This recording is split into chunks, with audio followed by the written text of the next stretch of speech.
Hello, welcome back to the channel. I'm Jay and welcome back to a long overdue retro quest. Today we're diving into a title that brought one of Marvel's most beloved anti-heroes to the 16-bit era, Wolverine Adamantium Rage. Released for the Super Nintendo in 1994, this game promised fast-paced action, razor-sharp combat and a chance to step into the adamantium-laced boots of Wolverine himself. However, what it delivered missed the mark. Adamantium Rage was part of a wave of superhero games that hit home consoles in the early 90s, and with the X-Men animated series dominating Saturday mornings and Wolverine at the peak of his popularity, the timing seemed perfect for a solo video game outing. But did the game live up to expectations? Well, that's what we're here to find out. So whether you grew up playing this game or are discovering it for the first time, get ready for a deep dive into one of Logan's less successful video game adventures.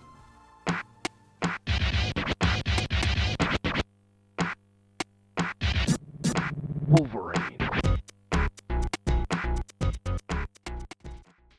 Released in 1994, Wolverine Adamantium Rage is a side-scrolling action platformer that puts players in control of the legendary X-Men member, Wolverine.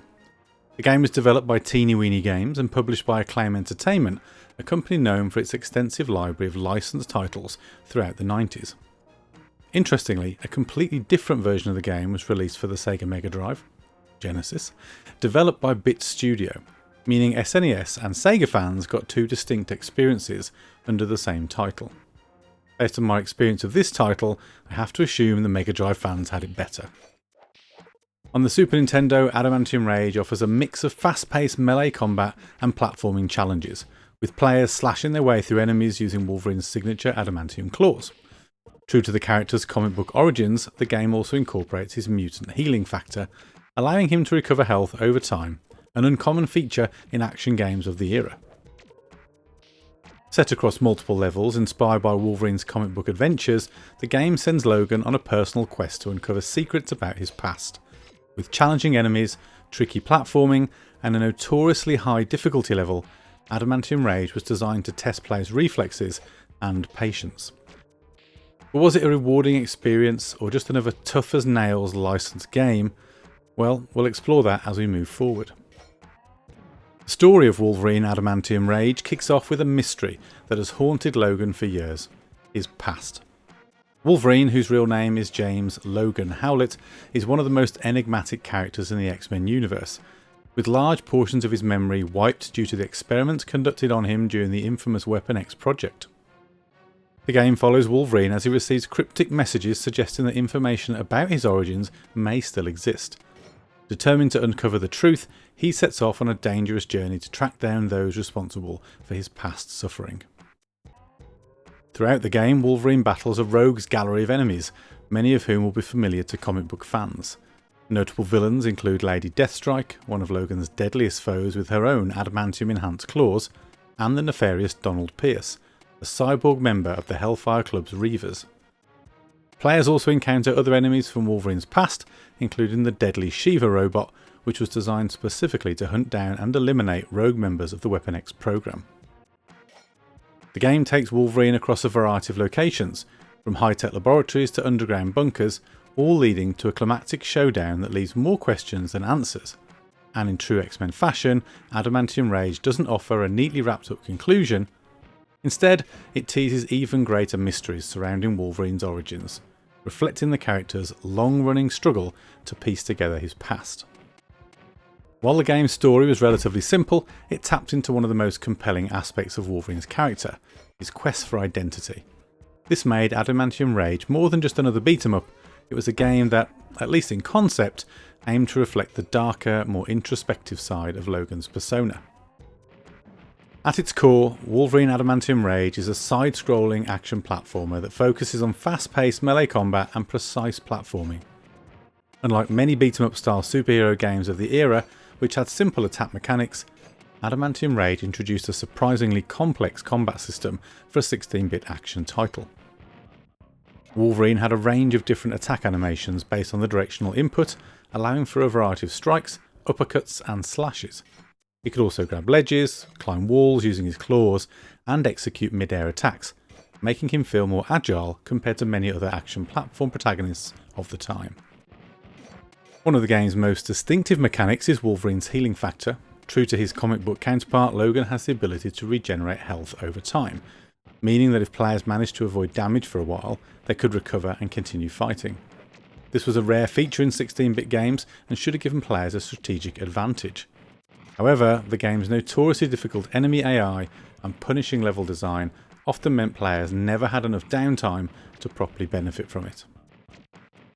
The level design is a mix of open-ended exploration and tight platforming sections with multiple pathways that players can take. Some stages feature maze-like structures requiring players to backtrack and find key locations to progress. This non-linear approach was ambitious for its time, but was often criticised for being confusing and poorly explained, leading to frustrating moments where players had no idea where to go next. A major criticism of the game comes from its brutal difficulty. Enemies are relentless, often swarming Wolverine and dealing heavy damage, and the combat system, while ambitious, suffers from sluggish controls and inconsistent hit detection, making fights feel unresponsive. Additionally, enemy AI is unforgiving, with some foes blocking nearly all attacks unless players use specific moves, something that isn't always made clear. Overall, while Wolverine Adamantium Rage attempted to introduce unique gameplay elements, such as a more technical combat system and Logan's healing ability, its punishing difficulty and stiff controls often led to frustration rather than excitement.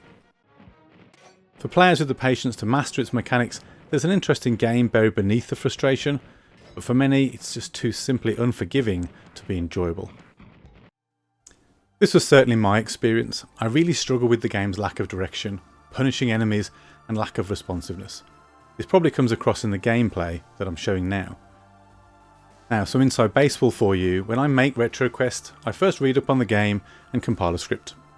I then sit and play the game for an hour or so to capture some footage, which on 16-bit games means I normally capture a good variety of the gameplay. Normally I edit that hour or so of footage and make sure to show a variety of what the game has to offer. This time I decided to show a relatively uncut section of gameplay to show just how frustrating this game is. Due to the game's general lack of instruction, frustrating controls and tough AI, I only managed 30 minutes of total gameplay before losing the will.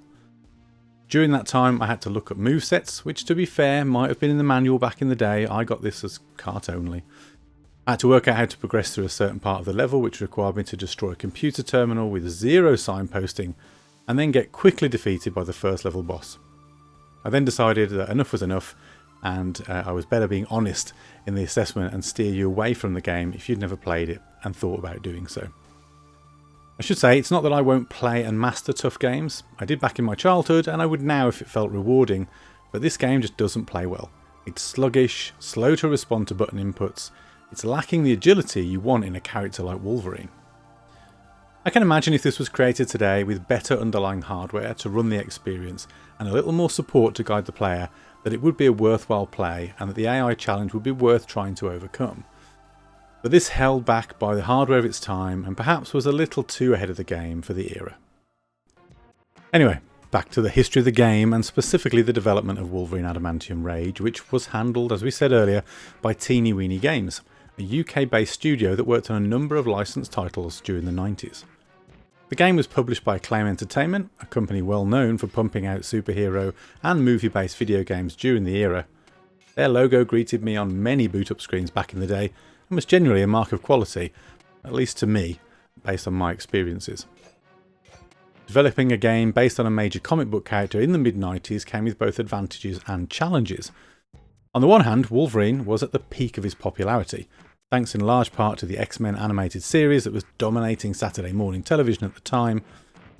This meant that Acclaim had a built-in audience eager for a Wolverine game. However, the quick turnaround times that often plague licensed games meant that development had to be completed on a tight schedule, leading to a game that felt somewhat unfinished and unpolished. Another interesting note is that Acclaim had a reputation for releasing games that capitalised on major comic book and movie properties, often with mixed results. While they were behind some well-regarded titles like Spider-Man and Venom, Maximum Carnage, a favourite of mine, they were also responsible for several rushed and critically panned games. Wolverine's Adamantium Rage fell somewhere in the middle. It had potential, but its execution left a lot to be desired. Due to time constraints and possible budget limitations, the game lacked the polish of other well-loved SNES action games. The AI, as we mentioned earlier, is notoriously aggressive, hit detection inconsistent, and the game was simply too difficult for many players to enjoy. It's possible with a bit more time in development, Adamantium Rage could have been a stronger title, but as it stands, it remains a flawed but interesting entry in Wolverine's gaming history. Gaming magazines of the time were not kind to Wolverine either.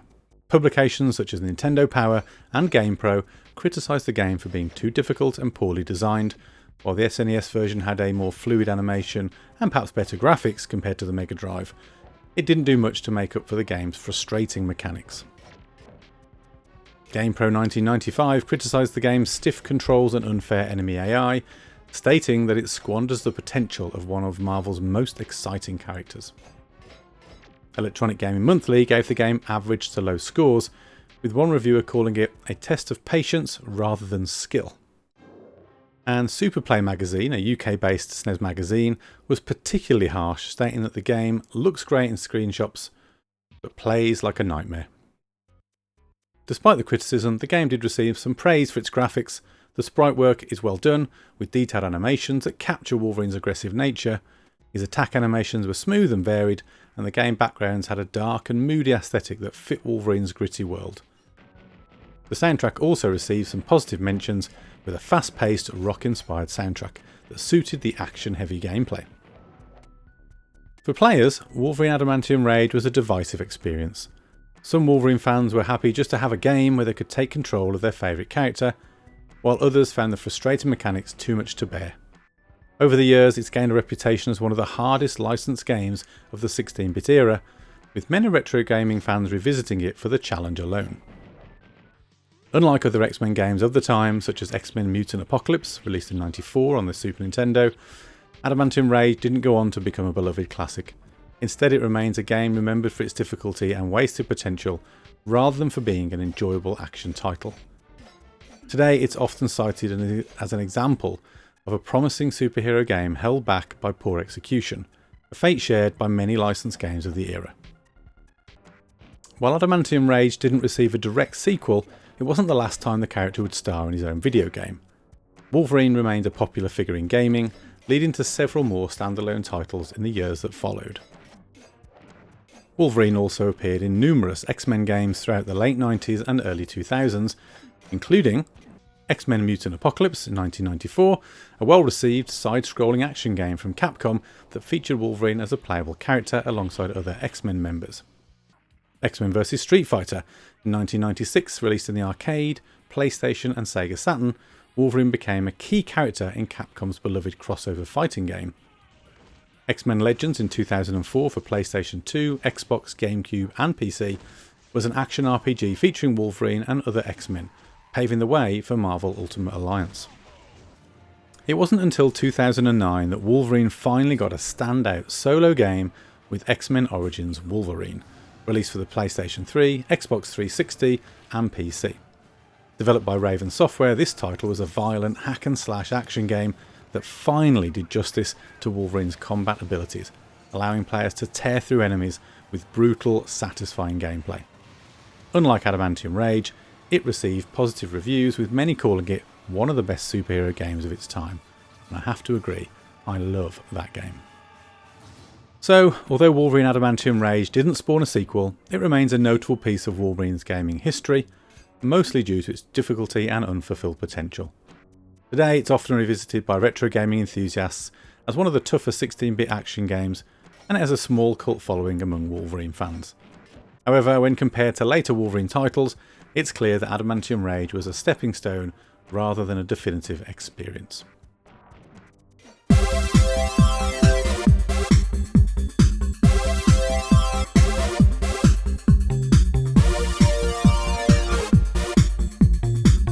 So, was Wolverine Adamantium Rage the ultimate Wolverine experience? Not quite.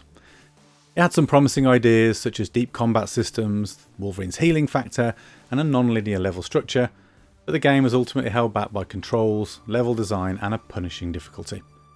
It may have looked great in screenshots, but playing it was often an exercise in frustration rather than enjoyment. Despite its flaws, Adamantium Rage remains an interesting part of Wolverine's history. It was one of the first attempts to give Logan a solo video game adventure, and while it didn't stick the landing, it paved the way for better games in the future. Later titles like X-Men Origins Wolverine finally delivered on the promise of an action-packed, satisfying Wolverine experience. For those who love a challenge, Adamantium Rage still offers a brutal test of skill, and for retro gaming enthusiasts it's a fascinating look at how superhero games were evolving in the 16-bit era. But for most players, it's more of a curiosity than a must-play classic. So there you have it, a mediocre game for an amazing character during a time where he could not have been more popular. Did you ever play Wolverine Adamantium Rage back in the day? Did you manage to beat it? Or did the difficulty get the best of you too? I'd love to hear your memories in the comments below. If I had more time to invest in the game and I didn't have a backlog of much better games to play, I would have liked to have chipped away at this one, and maybe one day I will. If you enjoyed this deep dive, don't forget to like and subscribe for more retro gaming content. Thanks for watching, and I'll see you in the next video.